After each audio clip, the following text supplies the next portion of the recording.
একাধিক বিয়ের বিধান কি? যে ব্যক্তি একাধিক বিয়ে করে সমাজের লোকেরা তাকে হেয় প্রতিপন্ন করে, খারাপ মনে করে, এর কারণ কি? খুব দরকারি একটা প্রশ্ন।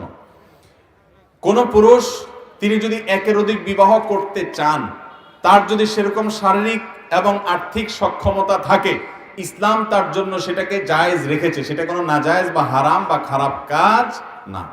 আমাদের অনেক মা বোন আছেন যারা বলে যে ইসলামের সবই ঠিক আছে, কিন্তু যে পুরুষরা একটার বেশি বিয়ে করার সুযোগ রাখছে ইসলামে, আমি এটাকে পছন্দ করি না। এটা যদি কেউ বলে তাহলে ওই ভদ্র মহিলার সাথে সাথে ইসলাম থেকে খারিজ হয়ে যাবেন, বেঈমান হয়ে যাবেন। মনে রাখবেন, কিছু ভয়াবহ বিষয় আছে কিয়ামতের আগে, এগুলো আমাদের জন্য অনেক বড় ফিতনার বিষয়। এর ভিতরে এটা একটা।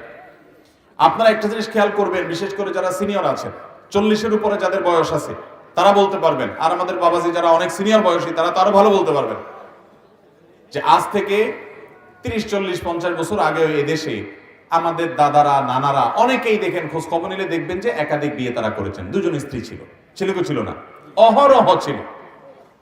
কিন্তু আজকের সমাজে কোন একজন আলেম, দিনদার মানুষ, ভালো মানুষ, তিনি একাধিক বিয়ে করেছেন এবং উভয় স্ত্রীর হক আদায় করেন। ওই 2 নম্বরে বিয়ে না। অনেক টোকাই রংবাজ, অনেক খারাপ লোক আছে, বিয়ে কয়েকটা করে, বউ একটারও খোঁজ খবর নেওয়ার কোনো নাম নাই।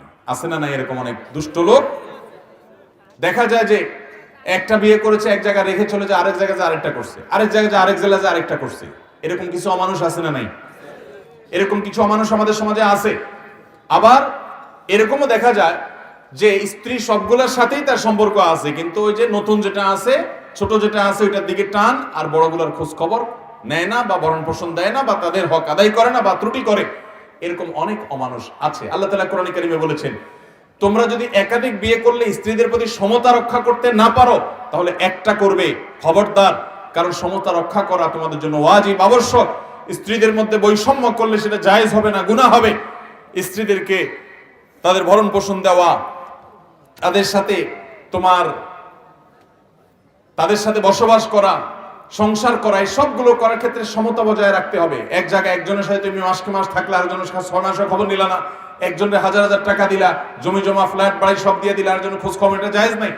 তাহলে ইসলাম একাধিক বিয়েকে জায়েজ রেখেছে। কিন্তু আপনি অবাক হবেন, এখন এমন একটা সমাজ ব্যবস্থা তৈরি করেছে ইহুদি খ্রিস্টান নিয়ন্ত্রিত মিডিয়াগুলো এবং আমাদের সমাজ এবং পশ্চিমা দুনিয়া আমাদের কাছে এমন ভাবে তুলে ধরেছে একাধিক বিয়েকে, মনে হয় এটা খুব অপরাধ। একটা মানুষ, বিশেষ করে পশ্চিমা দুনিয়াতে, একজন মানুষের 5টা মেয়ের সাথে একটা পুরুষের অবৈধ সম্পর্ক থাকতে পারে, মানে বিবাহ বহির্ভূত সম্পর্ক থাকতে পারে, এটা দোষের কিছু নাই। কিন্তু বিয়ে একাধিক করলে মুসিবত আছে।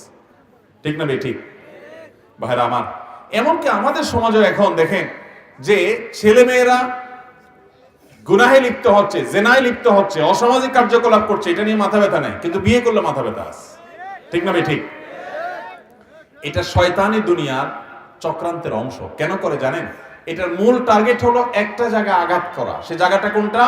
মুহাম্মদ সাল্লাল্লাহু আলাইহি সাল্লামের চরিত্রে আঘাত করা। এটা হলো মূল টার্গেট। কিভাবে? মুহাম্মদ সাল্লাল্লাহু আলাইহি সাল্লাম একাধিক বিয়ে করেছেন, এইভাবে যদি একাধিক বিয়েকে, এটাকে যদি খারাপ ভাবে সমাজে, খারাপ হিসেবে সমাজে প্রতিষ্ঠিত করা যায়, তাহলে আজ থেকে 20 বছর 50 বছর পরে আমাদের ছেলে মেয়েরা এসে যখন নবী সাল্লাল্লাহু আলাইহি সাল্লামের জীবনীতে পড়বে তার একাধিক স্ত্রী ছিল, তখন তারা বলবে ছি ছি ছি, এটা কেমন কথা। ঠিক না ভাই? ঠিক।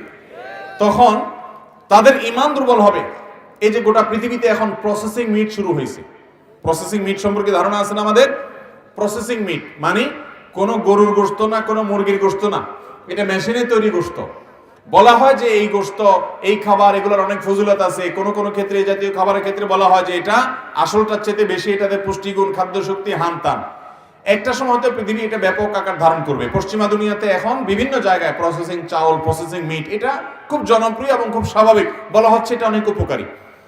এসবগুলো একটা সময় যখন গোটা পৃথিবীতে এস্টাবলিশড করা যাবে, প্রতিষ্ঠিত করা যাবে, তখন দেখবেন আজ থেকে 100 বছর পরে, 200 বছর পরে হয়তোবা আমাদের পরে যে জেনারেশন আসবে, তখন কোনো মোরগ জবাই হবে না, কোনো ছাগল জবাই হবে না, কারণ সবাই প্রসেসিং মিটে অভ্যস্ত হয়ে যাবে। দুনিয়াটা সেভাবে তারা প্রস্তুত করছে। এই ইহুদি নিয়ন্ত্রিত দুনিয়াতে যখন সেটা প্রতিষ্ঠিত হবে, আর কোন বাচ্চা যখন নবী সাল্লাল্লাহু আলাইহি সাল্লামের সিরাত পড়বে, তার জীবনী পড়বে, সেখানে দেখবে যে নবী করিম সাল্লাল্লাহু আলাইহি সাল্লাম ছাগলের অমুক অংশ পছন্দ করতেন, তখন বলবে তিনি ছাগল জবাই করে খেতেন, একটা প্রাণীকে হত্যা করে খেতেন। ছি ছি ছি, বোঝেন নাই কথা?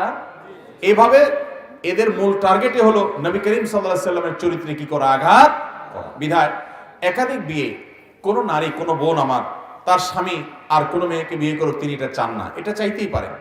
এটাতে দোষে কিছু না যে আমার স্বামী আমারই থাকুক আর কারণ না হোক, কিন্তু আল্লাহর বিধান যেটা দিয়েছেন সেটার যথার্থতার ব্যাপারে যদি সন্দেহ করেন, সংশয় করেন এবং সেটা যদি তার অশ্রদ্ধা থাকে, না মানেন, তো মনে রাখবেন এটা ঈমান হরণকারী বিষয়। অনেক বিষয় আছে পরীক্ষা, আপনার বুঝে আসবে না, আপনার ভালো লাগবে না, সেটাকে আপনি যদি মানেন তারপর তো জান্নাত পাবেন। সবকিছু আপনার সুবিধা মতো হলে আপনি মানবেন, না হলে মানবেন না, তাহলে কিভাবে জান্নাত আশা করেন? আল্লাহ তাআলা আমাদেরকে এই জাতীয় বিষয়গুলোতে ঈমান রক্ষা করার মতো বিশ্বাস যেন আমাদের থাকে, সেরকম তৌফিক দান করুন, এবং আমরা যেন ঈমান হারা হয় এরকম কোনো কথা না বলি।